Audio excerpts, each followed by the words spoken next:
signed on for 3 and I'd love to do a couple more with him. I think it's a no-brainer to work with one of the best storytellers of our time, truly.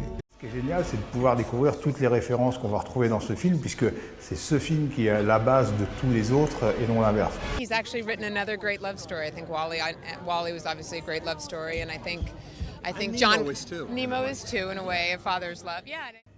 As an actor and as just visually, it's gonna be incredible. It's gonna be incredible. It's gonna be incredible. Comment en est-on arrivé là ? Comment le projet qui devait marquer le nouveau grand univers de Disney, voire le nouveau grand univers culte de la pop culture moderne à Hollywood, est devenu le flop maudit qui a presque tué Disney ?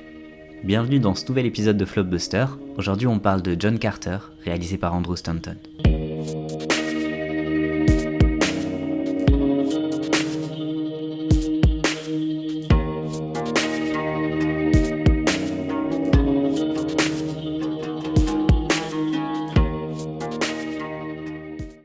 En février 1912, le Argosy All Story Magazine commence à publier par épisode une épopée intitulée Under the Moons of Mars et écrite par un certain Edgar Rice Burroughs. Considéré comme le premier magazine pulp américain, Argosy coche toutes les cases des publications pulp. Imprimé sur du papier bas de gamme, vendu au rabais, c'était 10 cents le magazine et à peine $4 l'abonnement annuel. On trouve dans ces pages des récits de fantasy, d'horreur, de fantastique, de science-fiction ou encore des enquêtes. Et bien que la culture pulp n'aura pas d'impact équivalent en France, elle marque profondément le prolétariat américain. Les masses s'arrachent ces magazines aux couvertures fascinantes, grandiloquentes, voire provocatrices, et se plongent dans des feuilletons hauts en couleurs qui leur font découvrir des personnages appelés à devenir cultes. Tarzan, Conan le Barbare, Flash Gordon, Sheena et bien d'autres. Au final, ce qui était initialement considéré comme du divertissement bas de gamme pour un public méprisé, finira par marquer les débuts de grands auteurs visionnaires. Parmi eux, on retrouvera notamment Isaac Asimov, Ray Bradbury, Philip K. Dick, Frank Herbert, H.P. Lovecraft, ou encore notre auteur du jour, Edgar Rice Burroughs. De février à juillet 1912, Burroughs racontera donc les aventures rocambolesques de John Carter, miraculeusement expédié sur la planète Mars, après avoir échappé à une course-poursuite. John Carter va non seulement se découvrir des pouvoirs surhumains sur Mars, mais il fera également face à des complots et des conflits politiques de grande ampleur, tombera amoureux, bref, il enchaînera les aventures toujours plus spectaculaires pour le plus grand plaisir des lecteurs. En octobre 1917, tous ces épisodes ainsi qu'un chapitre coupé par Argosy sont réunis en un livre intitulé A Princess of Mars. Entre-temps, le personnage de John Carter est devenu si populaire qu'il a eu droit à de nouvelles aventures dès janvier 1913 sous le titre The Gods of Mars, là encore, publié d'abord épisode par épisode chez Argosy, avant une édition en livre qui arrivera en 1918. Au final, Burroughs va porter ce cycle de Mars sur pas moins de 11 romans, dont 6 vont mettre en scène le personnage de John Carter. Avec un tel succès, il était évident que le cinéma finirait tôt ou tard par s'intéresser à ce personnage. La première proposition vient bien plus tôt qu'on ne pourrait le penser, puisqu'en 1931, le réalisateur Bob Clampett, célèbre pour son travail sur les Looney Tunes, contacte Burroughs pour lui proposer d'adapter son univers en film d'animation. L'auteur est très enthousiaste à l'idée et rejoint Clampett sur le fait que l'animation à l'époque est le seul moyen de détourner les limites techniques pour mettre en scène son univers. En 1935, Clampett s'attaque au projet accompagné de John Coleman Burroughs, le fils de l'auteur. C'est la MGM qui chapeaute le projet et elle semble y croire plus que tout. Enfin, jusqu'aux projections tests de 1936.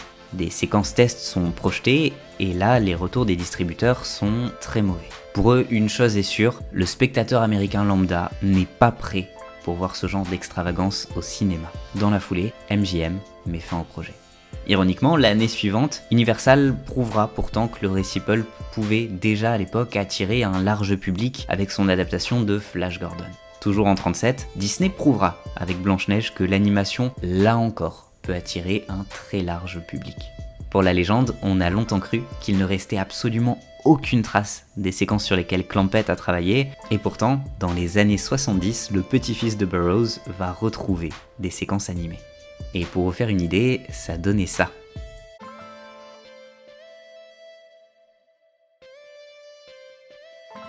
Dans les années 50, le légendaire Ray Harryhausen tentera d'adapter le cycle de Mars, mais ne pourra jamais réellement lancer le projet. Il faut donc un nouveau bond dans le temps, et nous voilà dans les années 80. On y retrouve deux producteurs rencontrés dans le dernier Flopbuster, Mario Kassar et Andrew Vajna. Pour le compte de Disney, ce duo a pour ambition de concurrencer Star Wars et Conan le Barbare en adaptant John Carter au cinéma. Ils engagent un duo de scénaristes, Ted Elliott et Teddy Rossio, qui travailleront plus tard sur Aladdin, Shrek ou encore la saga Pirates des Caraïbes. Côté réalisation, c'est une autre pointure qui rejoint le projet, John McTiernan. Au casting, la présence de Tom Cruise est annoncée, mais alors que le projet progresse, que le casting grossit et qu'on y croit de plus en plus, McTiernan réalise à quel point la technologie de l'époque n'est pas suffisante pour être à la hauteur de ses ambitions visuelles. La firme aux grandes oreilles finira par perdre les droits de l'œuvre. Au début des années 2000, une guerre des studios se lance entre Universal et la Paramount pour obtenir les droits de John Carter. James Jacks de chez Universal anticipe et demande à Robert Zemeckis, le papa de Retour vers le futur entre autres, s'il serait intéressé par le projet au cas où le studio remporte la partie. Zemeckis refuse catégoriquement en affirmant que George Lucas a déjà bien trop pioché dans l'univers de John Carter pour Star Wars et qu'il serait impossible d'éviter au public une sensation de déjà-vu. Au final, c'est la Paramount qui obtient les droits et qui lance son projet en 2004 avec Robert Rodriguez aux commandes.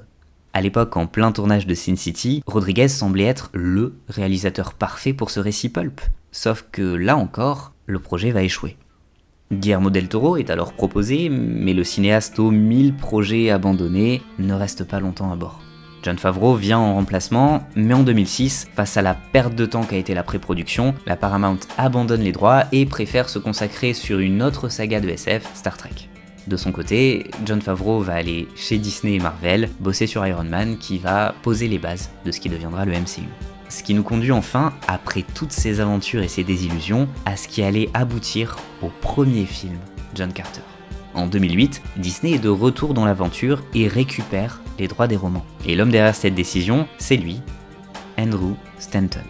Et autant se dire une chose, après avoir réalisé Le Monde de Nemo et Wall-E pour Disney Pixar, 2 Oscars du meilleur film d'animation et beaucoup d'argent au box-office, tout le monde est prêt à lui accorder ce qu'il demande. Stanton est passionné par John Carter depuis l'enfance et il promet à Disney un immense film d'aventure qu'il vend comme un Indiana Jones dans l'espace. Forcément, ça fait rêver. Malgré son statut de réalisateur star, Stanton va devoir négocier longuement pour qu'on lui accorde son projet de rêve. D'un côté, John Carter semble maudit au cinéma. Stanton n'a aucune expérience du film live, il ne veut pas de grande star au casting, et la première ébauche de scénario ne convainc pas tout le monde chez Disney. De l'autre, on se rappelle que personne ne croyait en lui, ni pour Nemo, ni pour Wall-E. Alors au final, la décision qui l'emporte, c'est autant laisser cet auteur incompris s'exprimer, puisque tout lui réussit même quand personne ne croit en lui. Un an plus tard, Michael Chabon était engagé pour apporter des corrections au scénario, et en 2010, environ 80 ans après la première tentative d'adaptation, le tournage de John Carter démarre enfin officiellement. Il est déjà dans l'histoire pour un record qui annonce les ennuis à venir, le plus long development hell de l'histoire du cinéma.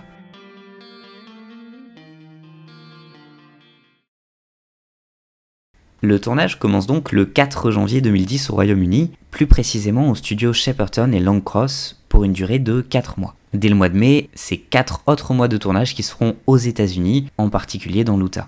Sachant que la durée moyenne de tournage d'un blockbuster, c'est environ 120 à 140 jours à Hollywood, on perçoit déjà le problème majeur qui se profile. Andrew Stanton prend son temps.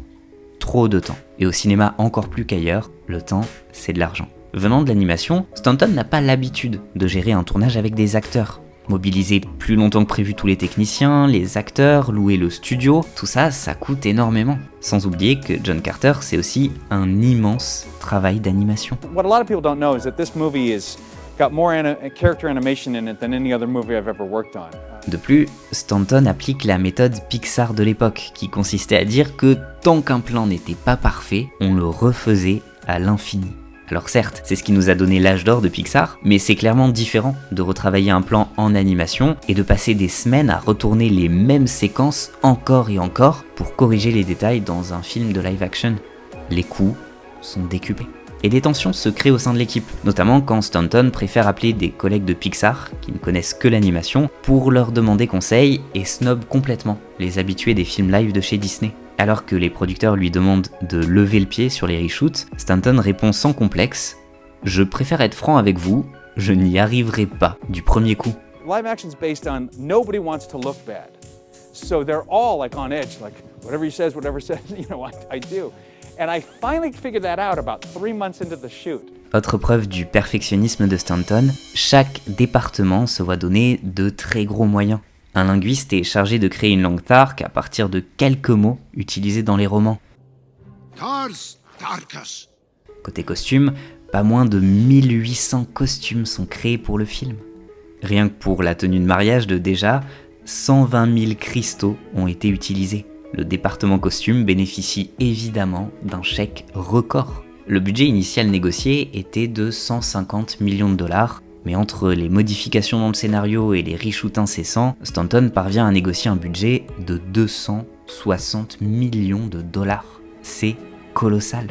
En fait, à l'époque, c'est tout simplement le second plus gros budget de l'histoire hors inflation, derrière le dernier Pirates des Caraïbes, le 4e volet d'une saga extrêmement populaire qui avait déjà fait ses preuves en amassant un bon paquet d'argent au box-office. Ici, on est face au premier volet d'une saga pulp vieille d'1 siècle que la plupart des jeunes spectateurs ne connaissent tout simplement pas.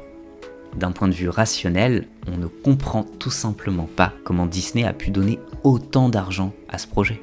Sur le plateau, tout le monde se donne à fond. Taylor Kitsch fait lui-même la quasi-totalité de ses cascades, notamment les séquences de saut qui sont particulièrement éprouvantes sur le plan physique. What about this film, John Carter? 98% is it of the stunts you did? Yeah, I'd like to say something like that. Pour la petite histoire, lorsque Jon Favreau a appris que le projet se montait enfin chez Disney, il a appelé Andrew Stanton et l'a félicité. Au passage, maintenant qu'ils étaient collègues pour le même studio, il lui a demandé s'il pouvait pas avoir une petite apparition spéciale dans le film. C'est donc Favreau qui double la voix du Thark Bookmaker. Et au final, heureusement qu'il est le seul cinéaste à avoir un jour bossé sur John Carter qui a demandé une caméo, sinon il aurait fallu rajouter pas mal de personnages pour que tout le monde rentre. Enfin, dernière anecdote surprenante. Le 5 juin 2010, dans le désert de l'Utah, l'équipe tombe sur un os qui dépasse du sol. Le Bureau of Land Management est dépêché sur place et confirme qu'il s'agit d'un authentique os de dinosaure. Plus exactement celui d'un sauropode. Comme quoi, les créatures merveilleuses de Mars n'étaient pas si loin d'une réalité lointaine sur Terre. En août 2010, le tournage s'achève. John Carter entame alors une longue phase de post-production et de marketing qui annonce un désastre aux proportions historiques. Malgré des décennies de malédiction et un tournage certes stimulant mais compliqué, aussi fou que ça puisse paraître, le plus facile vient de passer. Mais ça, on se le garde pour la seconde partie de la vidéo. Je vous donne rendez-vous vendredi prochain à 18h pour parler de la sortie de John Carter et surtout essayer de décrypter son désastre historique. En attendant, n'oubliez pas de liker, commenter, vous abonner, partager, activer la cloche, vous connaissez le refrain. À la semaine prochaine, vendredi, 18h.